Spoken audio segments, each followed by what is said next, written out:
स्वर्गलोक, नर्कलोक, भूलोक, क्या रहस्य है इन तीन लोकों का? ये तीन लोक कौन से हैं?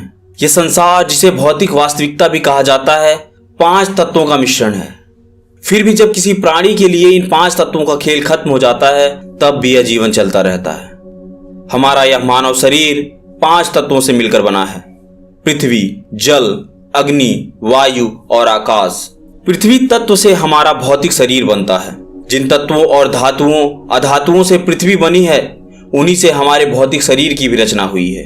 यही कारण है कि आयुर्वेद में शरीर को निरोग और बलशाली बनाने के लिए धातु के भस्मों का प्रयोग किया जाता है। लेकिन हम यहाँ बात कर रहे थे स्वर्गलोक, नर्कलोक और भूलोक की। यानी मरने के बाद भी जो जीवन चलता रहता है, उसे 2 भागों में बांटा गया है। एक है स्वर्ग और दूसरा नर्क। हमारे पुराणों, ग्रंथों और परंपरा में 3 लोगों की बात हमेशा की जाती है: पृथ्वीलोक, नर्कलोक और स्वर्गलोक। तो कहां है स्वर्ग और नर्क? क्या है इस मानव जन्म की विशेषता? जानेंगे इस वीडियो में, तो वीडियो को अंत तक देखिएगा। इन तीनों लोकों का रहस्य भगवत गीता में बखूबी समझाया गया है। श्रीमद् भगवत गीता में अर्जुन भगवान श्री कृष्ण से पहले अध्याय के 35वें श्लोक में प्रश्न पूछते हैं: हे गोविंद, ऐसे राज्य और खुशी का क्या मतलब कि जिनके साथ आप इन सब चीजों का आनंद ले सकते हैं, वे ही सब आपसे लड़ने के लिए कतार में खड़े हैं। मेरे गुरु, पिता, बच्चे, दादा, पोते, मामा, ससुर, जीजा, साले और यहाँ तक कि मेरे अपने भाई भी मुझसे लड़ने के लिए तैयार खड़े हैं। अपने जीवन को दांव पर लगाने के लिए खड़े हैं। बेशक वे सब मुझे मारना चाहते हों, पर मेरी उन्हें मारने की कोई इच्छा नहीं है। हे माधव, सांसारिक साम्राज्य तो बहुत ही तुच्छ चीज है। मैं तो तीनों लोगों के बदले भी धृतराष्ट्र के पुत्रों से युद्ध करने के लिए तैयार नहीं हूँ। हे भगवान, हम इन लोगों को मारकर केवल पाप के ही भागीदार बनेंगे। धृतराष्ट्र के पुत्रों और अपने दोस्तों को मारना हमारे लिए सही नहीं है। अपने ही परिवार वालों को मारकर कोई कैसे खुश रह सकता है? यह अपने आप में दिलचस्प है कि यहाँ अर्जुन श्री कृष्ण को महादेव भगवान बुला रहे हैं। आमतौर पर महादेव शब्द भगवान शिव के लिए ही बना है, और यहाँ पर अर्जुन भगवान कृष्ण को महादेव कहकर संबोधित कर रहे हैं। वैसे स्वर्ग और नर्क सिर्फ अनुभव में है, वास्तव में इनका कोई अस्तित्व नहीं है।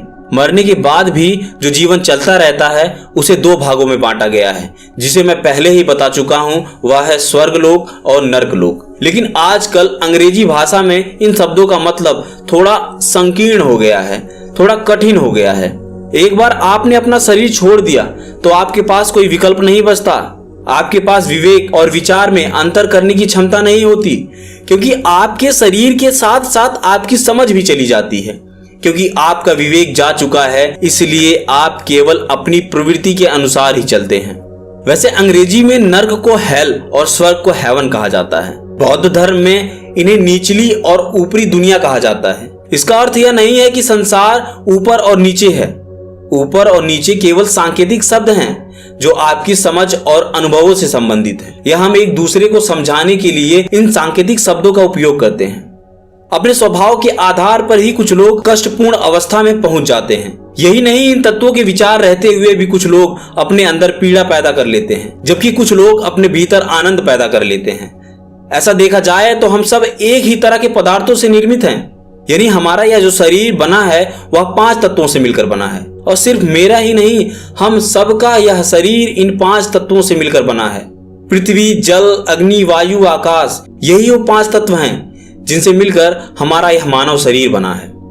एक ही प्रकार के तत्वों से मिलकर हम सबका यह मानव शरीर बना है।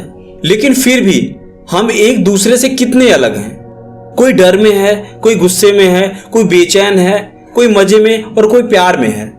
सभी में एक ही प्रकार के घटक हैं, एक ही प्रकार के तत्व हैं। लेकिन अगर हम अपना व्यवहार देखें तो हम सभी के व्यवहार करने के तरीके अलग अलग हैं। मानव जीवन का महत्व इसलिए है क्योंकि आपके पास विवेक है। मानव में से विवेक हटा दे तो मानव का अस्तित्व एक प्रकार से खत्म हो जाता है। आप अपने विवेक का इस्तेमाल खुद को आगे बढ़ाने में कर सकते हैं। हेल और हेवन शब्द तो गलत संकेत देते हैं। कुछ लोग कहते हैं कि मैं मरने के बाद स्वर्ग जाऊंगा, यानी हेवन जाऊंगा। तो उनसे मेरा यह प्रश्न है कि आपने कैसे जाना कि आप स्वर्ग ही जाएंगे? आपको उसका पता किसने दिया? किसने बताया कि वहां पर किस प्रकार की व्यवस्थाएं की गई हैं?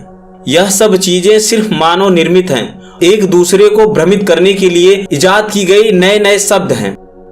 तो चलिए ऐसा करते हैं कि हम एक दुनिया को सुखद और दूसरी दुनिया को दुखद दुनिया कह लेते हैं। एक बार आपने अपना शरीर छोड़ दिया तो आपके पास कोई विकल्प नहीं बचता। आपके पास विवेक विचार की अंतर करने की क्षमता नहीं होती, क्योंकि आपके शरीर के साथ साथ आपकी समझ भी चली गई है। और मानव में से जब समझ चली जाती है तो वह एक सिर्फ हाड़ मांस का शरीर ही बच जाता है।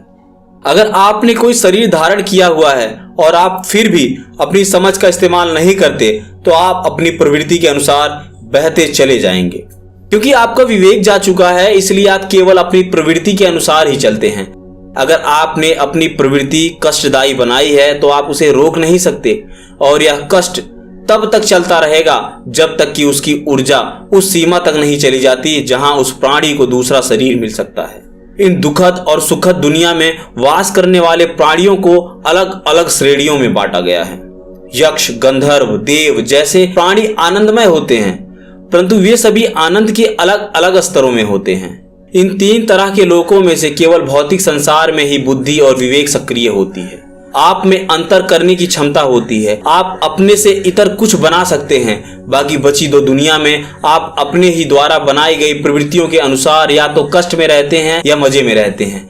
मतलब यह है कि वहां आपका कोई बस नहीं चलता। अगर आपकी बुद्धि और अंतर करने की क्षमता वाकई में सक्रिय है तो आप अपनी प्रवृत्ति के बस में नहीं आएंगे।